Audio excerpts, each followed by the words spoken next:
大家好，我是来自山东临沂沂蒙山的房主任。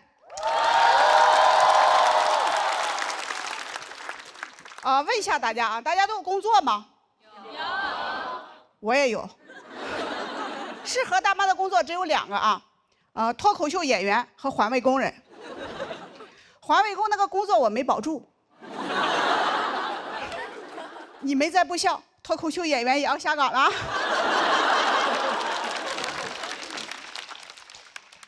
当脱口秀俱乐部老板邀请我来讲脱口秀，好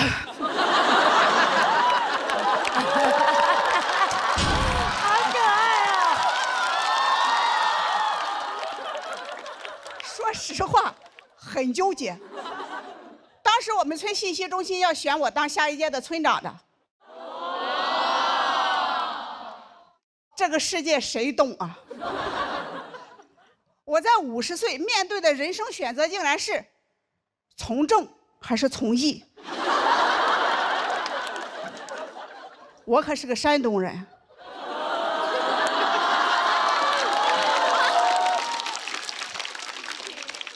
我说我们村长每个月工资2600，俱乐部老板说我每个月给你3000。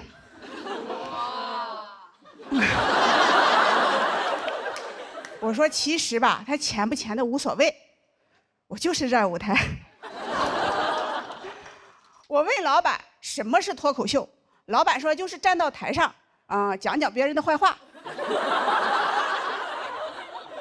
我说这不碰到我强项了吗？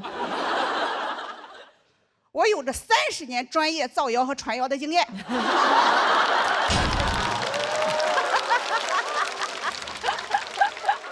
全国说脱口秀的，谁能说得过我呀？我的第1场演出就演凉了，把我在村里积攒了50年的自信和骄傲击得粉碎。幸亏离家远呀，村里人不知道啊。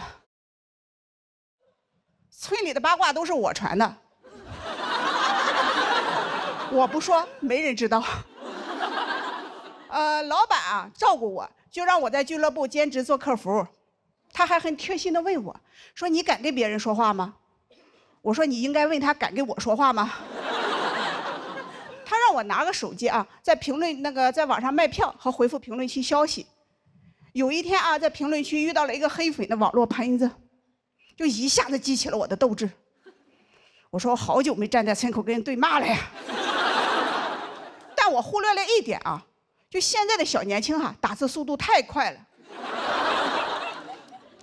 家人们呢？我1分钟才打8个字，我1条骂人的信息没打完，未读信息已经99加了。别说回了，我看我都看不过来，我气得那个直哆嗦，一哆嗦1分钟打3个字。我就好想跟他们来一场线下面对面的实战哪怕他们来的人再多，我骂不过，我还能往地上一躺。我就问他服不服。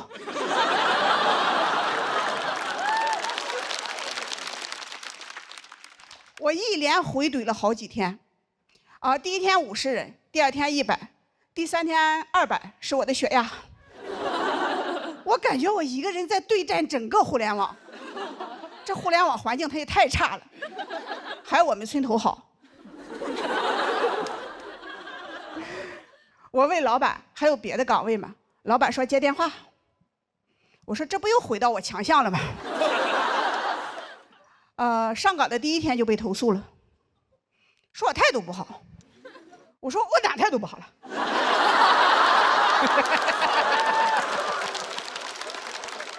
我长这么大一直都是这么接电话的呀。喂，谁啊？老板说大姐呀，你要用夹子音。你要说喂，你好。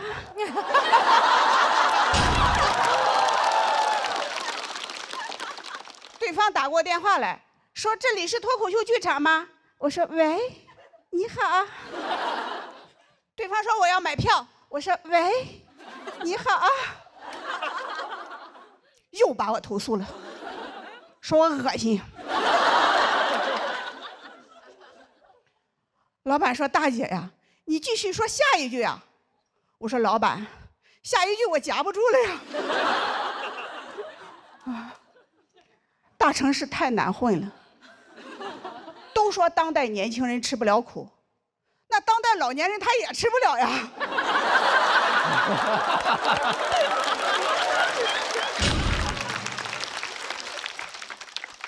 我还是干脆回村算了，回到村里种地吧，老年。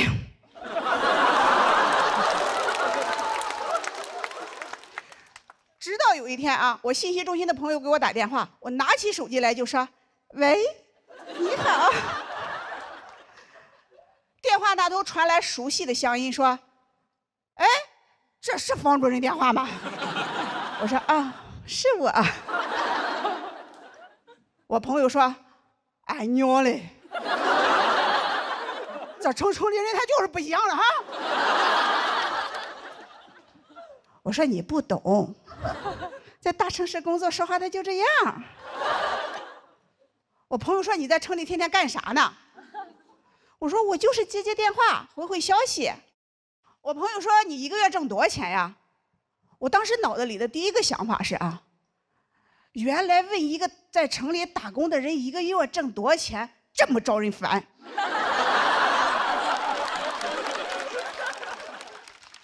我一想到啊要被村里那些7大外甥8大侄女的嘀咕，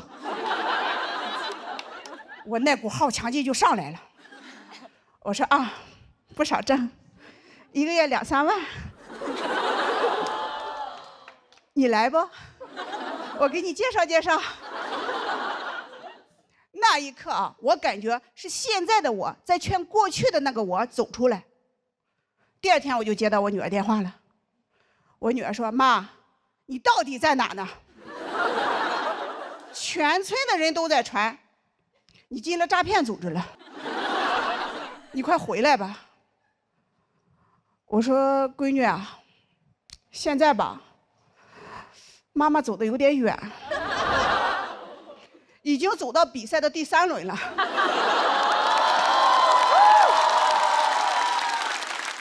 之前吧，还拿到了1块复活的金牌，就是有点挺不住了。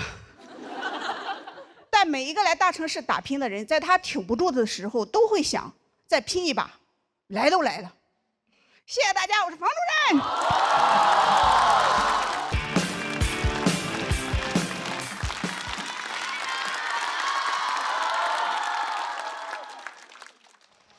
大家好，我是房主任。今年是我第1次参加综艺节目，参加节目的第1件事是选组长。我一眼相中了刘洋，开场30分钟就被王悦给送到待定区去了。就没想到啊，时隔30年，我又一次选错了男人。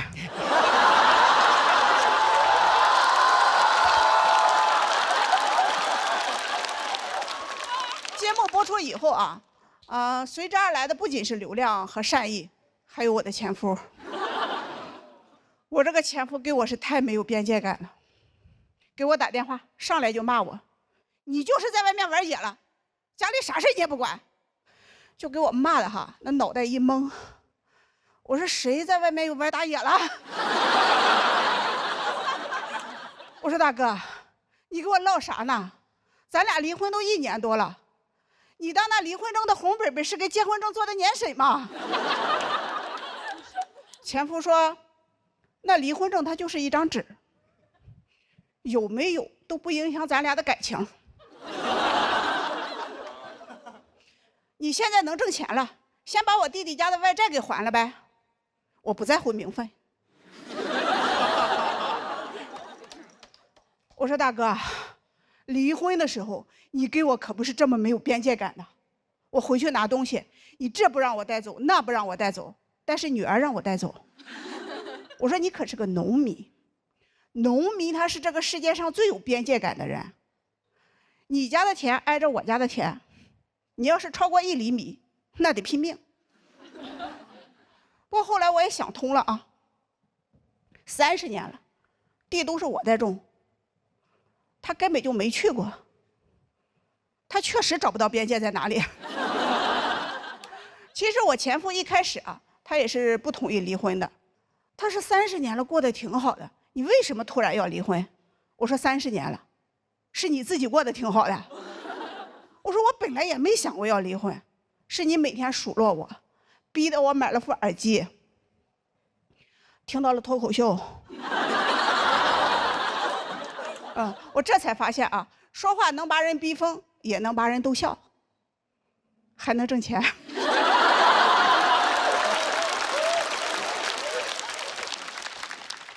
所以离婚啊，主要还是得感谢你啊。他说：“那你把我弟弟家的外债还了怎么样？”我说：“我给你买副耳机怎么样？”你也学学脱口秀呢，你还挺会冒犯的。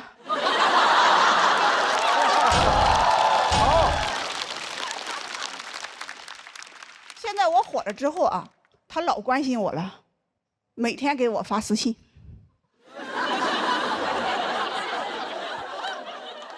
有人问我说：“你为什么不拉黑他？”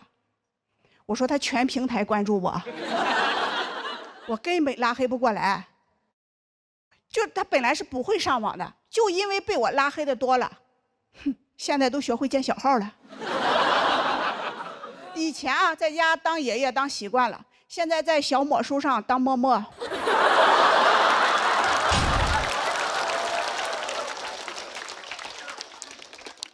搜我的演出信息，关注我的厂牌，截图我的 report。我给他做了30年饭，没想到啊，最后做成了我的私生饭。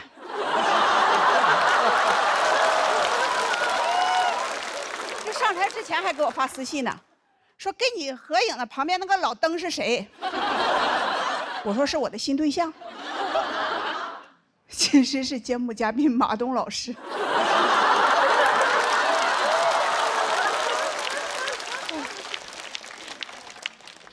他给我说：“你得感谢我，没我你能写出这么多段子吗？没我你能有今天吗？”我一想也对，啊，我确实不该想没有他的日子，真想都不该想啊！我睡觉我都睡不踏实，睡着了都得乐醒。我太感谢他了啊！结婚第1年的感觉是啊，有的人活着他已经死了；离婚第1年的感觉是啊，有的人死了他咋还又活了呢？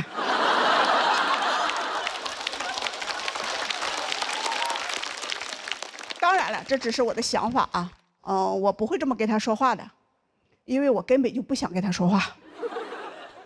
离婚前嘛，他每天密切关注的都是别人家的女人；离婚后啊，他每天密切关注的还是别人家的女人。我甚至怀疑，我以前是加了个曹操吗？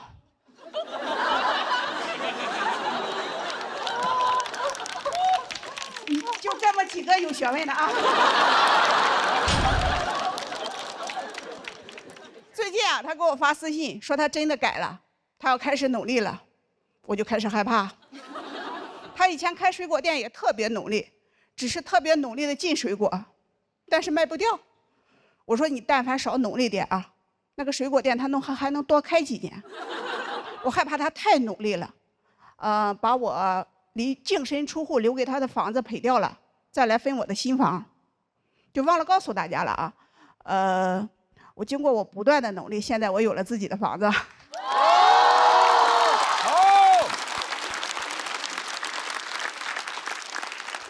接下来的目标，我就是努力的还房钱。新房子装修的时候啊，我问包工头，我说你能不能给我定制一个网红的路牌？你就给我写上，我在我自己的房子里一点都不想你。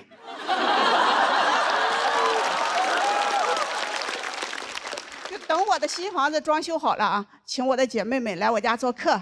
就现在啊，我的姐妹们可多了啊。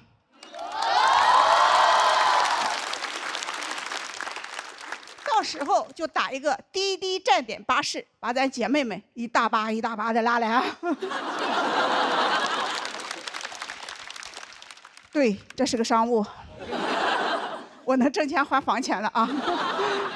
没想到吧，滴滴竟然还有大巴，坐着滴滴大巴想咋地就咋地，想过什么样的生活就过什么样的生活。谢谢大家，我现在不是房主任，我是房主。大家好，我是房主任。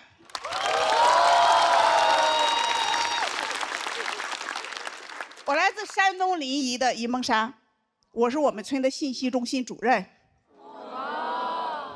这个职位吧，每个村都有。北方叫车老婆蛇，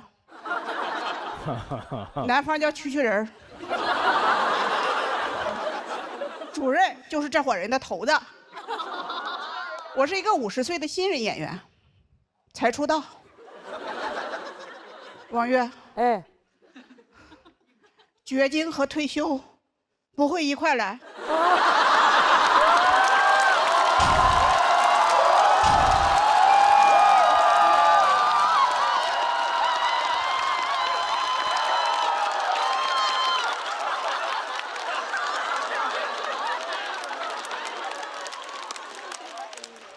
绝经和出道一块来。之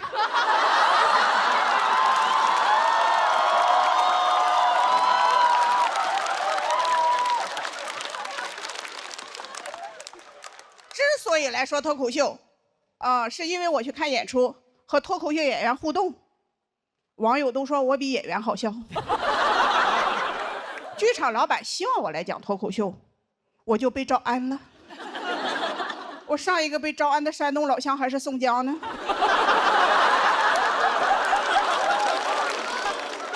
我说我不会讲脱口秀，我只会蛐蛐人儿。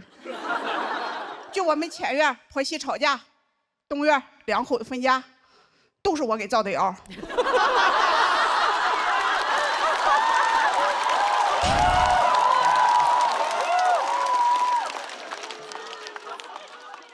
老板说这就是脱口秀。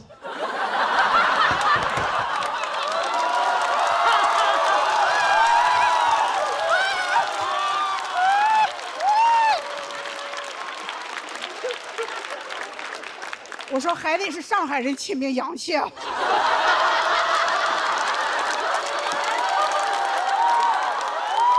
这也太能翻了，太狠了。从我们村的田间地头来到了上海，我突然感觉我就是网上说的那种小镇儿造谣家。有人说大姐，你咋什么菜都知道啊？哼，我说我可是信息中心主任。教主，我就说这个梗不好笑吧？您块天上干什么呀？其实我很犹豫，挺怕到大城市来的。我可是我们村的高端人才，又受欢迎又被需要。我会上网。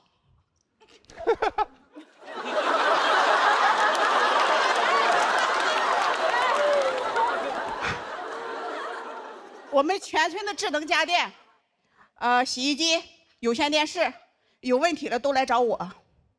我是我们村的马斯克。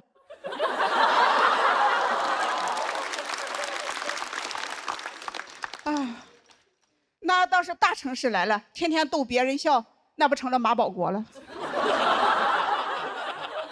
再说了，那大城市压力多大呀？农村大妈第一次进城务工多难呀！就转身啊，看了看我身边的老公，我觉得我不怕难。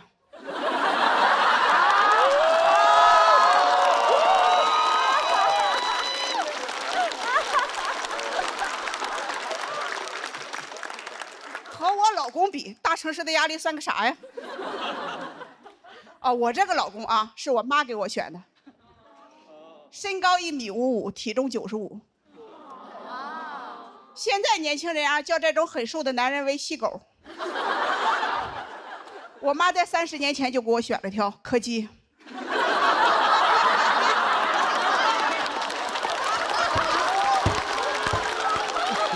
手是开不动啊。我妈说我大姐一直被家暴，都是因为她找的老公太高太壮了。我爸一看到这个又瘦又小的，说：“哎，这个行啊，这小玩意好啊。”我闺女给他吃不了亏，他打不动。我俩第一次见面啊，我发现他何止是打不动啊，我感觉他都活不长。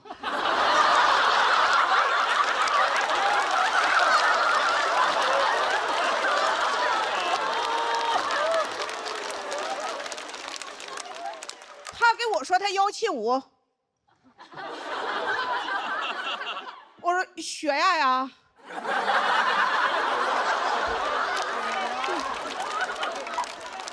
结婚不到1个月，有一次我老公跟我吵架，就跃跃欲试的要动手，我心中暗喜，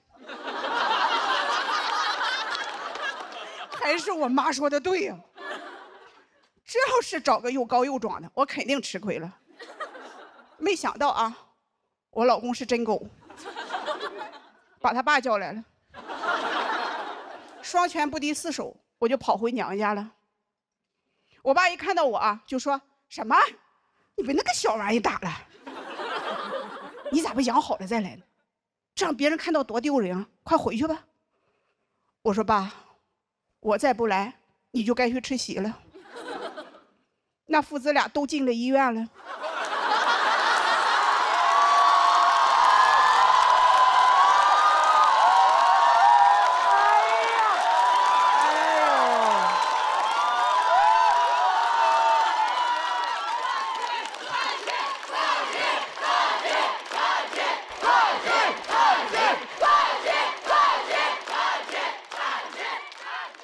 过不下去了嘛，但想离婚太难了，父母都不支持。我给我妈说：“我说妈，他太懒了，我得离婚。”我妈说：“他又不是在外面有女人了，你有什么不能过的？”我说：“妈，他耍钱败家，我得离婚。”我妈说：“他又不是在外面有女人了，你有什么不能过的？”我说：“妈，他在外面有女人了，我得离婚。”我妈说：“他又不是耍钱败家，你有什么不能过的？”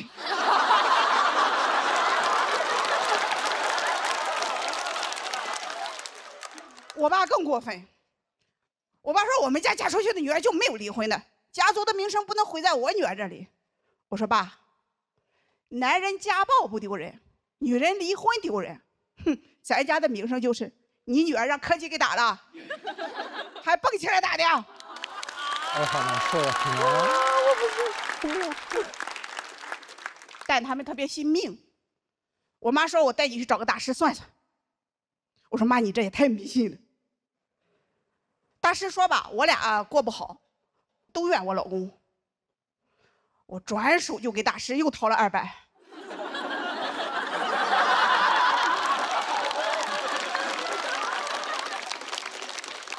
我说：“加个钟，你给我展开了说说。”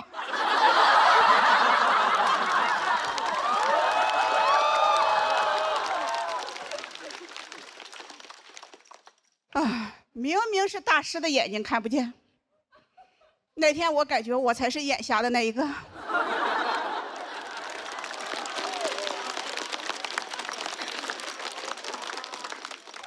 就这么一过就是30年啊。我现在开始理解我的父母了，我感觉他们就是天生的糊涂，他们也不知道什么是好的婚姻，他们甚至连我生日是哪天都记不清。有些事情是我自己后来慢慢想明白的，就比如啊，直到前年我才知道我的生日是4月8号，因为2023年的4月8号，我签约成为了一名脱口秀演员。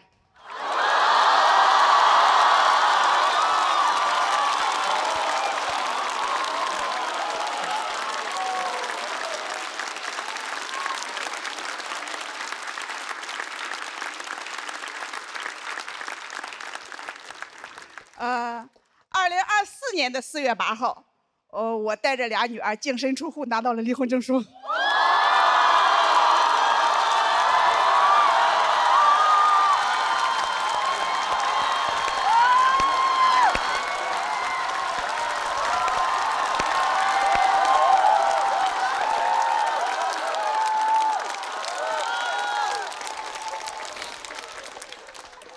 2025年的4月8号，什么都没发生。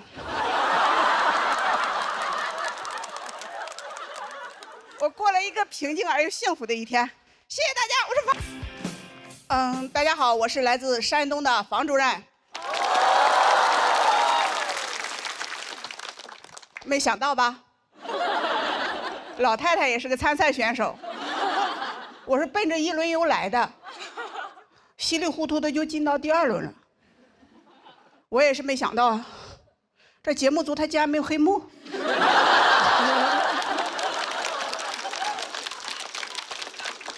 就来说一说我的老家吧。作为一个山东人啊，我在外面被问的最多的竟然是主任，你们山东真的不让女人上桌吃饭吗？在这儿，我辟个谣，只有唐香玉他们家不让上桌。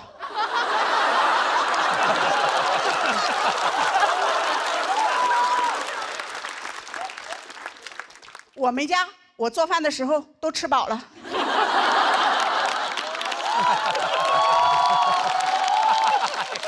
太讽刺了。我炫的时候还会给自己配上统一春福备茶，3重备火，口口生香，菜香茶更香，都这么香了，谁还上桌吃剩菜？其实我老家真的不像大家传的那么重男轻女，只有我家重男轻女。我小时候啊，家里就3间石头和泥巴砌的草房，2个石头砌的破猪圈。我爸打小就给我说，草房和猪圈将来都是我哥哥的。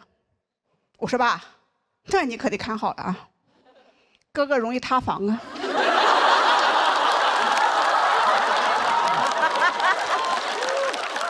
我只有2个女儿，我婆婆说没有儿子的人啊，是不全乎人，就不完整了。离婚的人是半拉人，就是1/2人。我算了一下啊，我是又离婚又没有儿子，我到底还是不是个人啊？我还存不存在啊？我听说薛定谔养的猫是既存在又不存在的。我说哦，原来薛定谔养的是只离婚的母猫啊。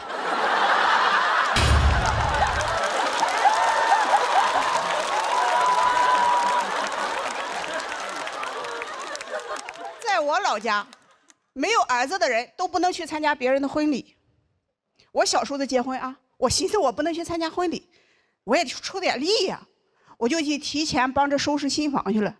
这给我婆婆吓的呀，跟在我屁股后面看我都碰了啥了，怕不吉利，拦着我啊，不让我碰新人的床和被子，说我碰了以后啊，我小时候的就会跟我一样，只生女儿不生儿子了。我当时心里想哈，这生男生女不是他们2口子之间的事儿吗？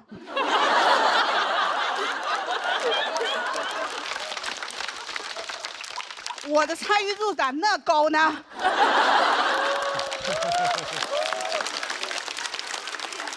我是辅助啊。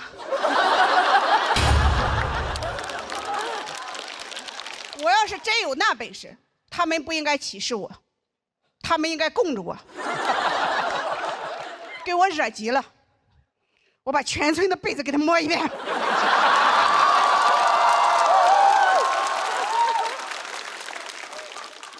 到时候我们村就是女儿国。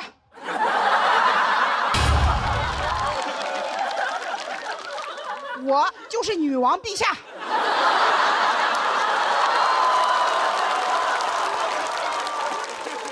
越想越生气，这我小叔子以后要是真生了儿子，我不就更受歧视了吗？我就趁着没人注意，摸了他2把被子。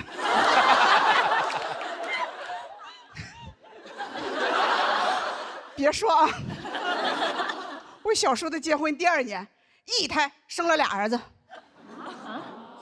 我也感到很奇怪。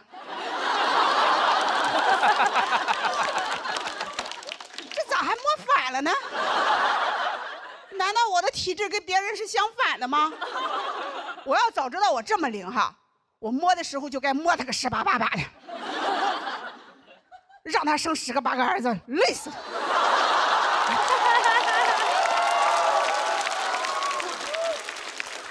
嘴上说的硬气，但还是有点心酸的。在我们村啊，原来不仅婚礼不让没有儿子的女人参加，就连村里分的宅基地和墓地，他都没有女人的。就活着我没地位哈，死了还没地方。就我想下去哈，只能蹭男人的。别人都说婚姻是爱情的坟墓，我都羡慕了。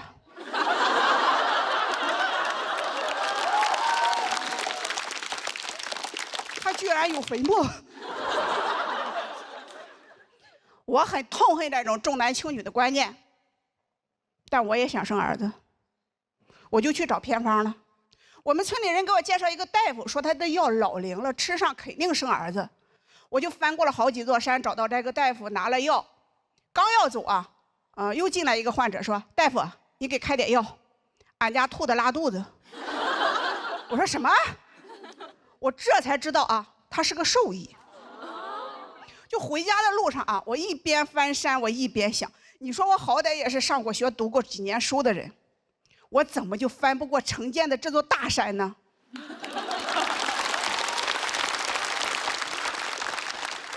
兽医开的药，我怎么就不能吃？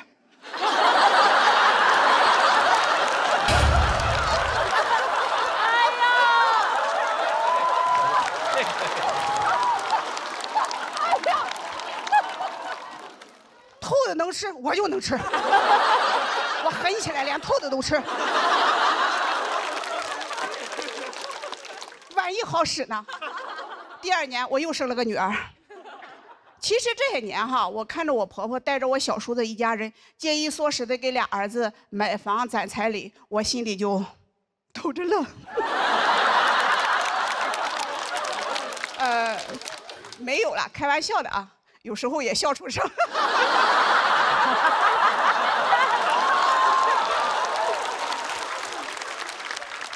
但是在我们村啊，女儿再怎么优秀，还是会受到歧视。哪怕是亲戚之间，她也会攀比。有孙子，她就是王炸。我说我女儿1个月工资1万多，我堂哥说我有孙子。我姐说我女儿在上海买房了，我堂哥说我有孙子。我姐说我也有个孙子，我堂哥说我有3个孙子。我说你累得跟个3孙子似的。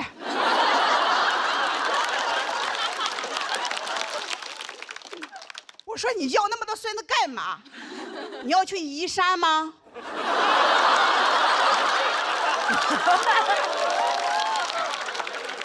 城建这座大山靠孙子他是搬不走的。我堂哥气的哈，噌的一下就站起来，指着我说：“你连个儿子都没有，你是啥？”我也噌的一下站起来，我说：“我是女王陛下。”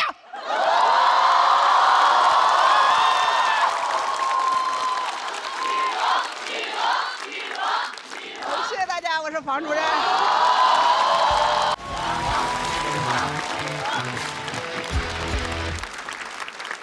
哎，红了就是好啊。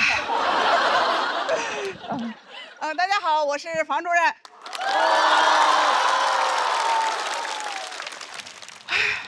没想到就进了决赛了。我是个新人，第1轮的时候啊，我的心态很平和，我说我输了正常，我赢了我就赚了。没想到赚得盆满钵满的。更没想到的啊，是那么多的年轻人都走在了我的前面。我现在最大的困难是困。每次节目录制都是从下午开始，凌晨结束，录着录着我就睡着了，有好几次我睡得太死了，给他们都吓着了。是王月掐着我的人中给我掐醒的。凭什么都按照年轻人的时间来？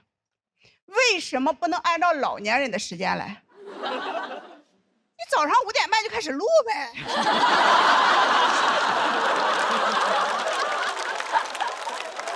那年轻人起不来没事儿，那老头老太太能起来啊？让他们来当观众，也不怕他们不来啊，把伴手礼换成鸡蛋就都来了。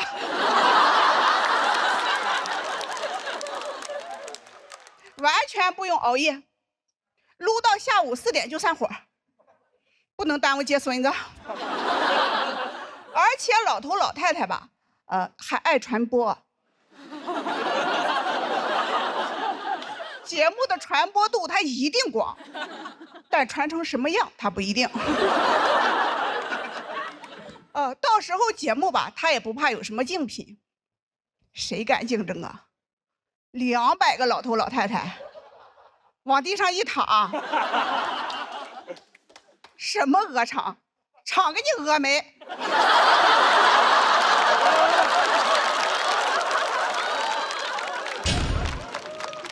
我不喜欢吃鸡蛋，但我爱跟风，就是随波逐流，看别人干啥我就干啥。我初中就辍学了，因为我的同学都辍学。在我们村啊，上学他不是第一位的，种地他才是第一位的。一到秋收，老师都在地里，都是地理老师。堕落了，都是这比赛害的。后来嘛，大家都去打工，我也去。我10几岁就参加工作了，在一个砖厂里搬砖。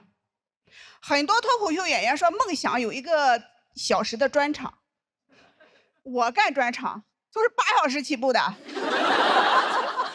大家都去南方打工，我也去，1个月挣300多块钱，给家里寄200多。村里的人都夸我孝顺能干，我感觉这钱是买好评用的。还夸我的爸妈说你看老房家怎么培养的孩子又能干还又不用吃饭。我们一起去的6个女孩子就开始比赛往家里寄钱，就这个月谁寄的最多我们就会高看他一眼，再接济他一口。我父母也让我多寄，说因为好评多的人好嫁人。经过我不懈的努力我是我们村必取榜的 top 1。当时太湖就在边上嘛，还是免费的，1次都没去过。还好再过2年就能拿到老年证了，也免费。后来我的身边有人结婚，我也结，但结了之后过得并不幸福。我结婚就是想有个自己说了算的地方，结果还真是啥都等我说了算。在他的监督之下我灯泡也会换了，水管也会修了，3轮车也会修了。我当时心里就想早晚有一天把它也修了。甚至有次家里煤气罐泄漏着火了，他非常着急喊我救火。当时那画面非常有爱，我在闹，他在叫。都说婚后感情升温，当时才知道确实燃起来了。30年了没想到我俩之间还有火花。老公还怪好的啥都喊我，唯独赌博和抽烟不喊我。我说我说的话你要是能听，你就把赌博戒掉吧。其实我也赌博，跟他结婚就是一场赌博，输得老惨了。看着手里的这把烂牌心里只有一个念头，过。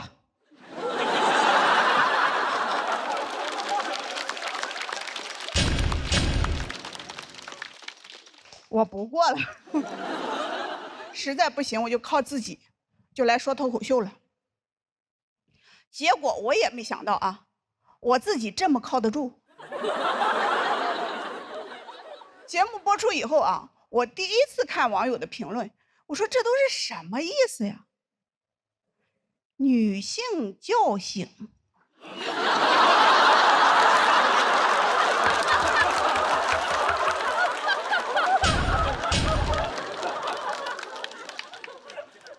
后来我才知道是啥意思其实我也不是觉醒了，我只是没有办法了，真跟他过不下去了。听到他说话我那个心脏就蹦蹦蹦蹦的跳，血压就蹭蹭蹭蹭的升，像极了爱情。但一点没有。所以我这个女性觉醒它不是自然醒，我是被吵醒的。不管是自己醒的也好，自然醒的也好，总归是醒了嘛。正好现在觉少。但是天天这么录节目，我依然还是很困。谢谢大家，我是王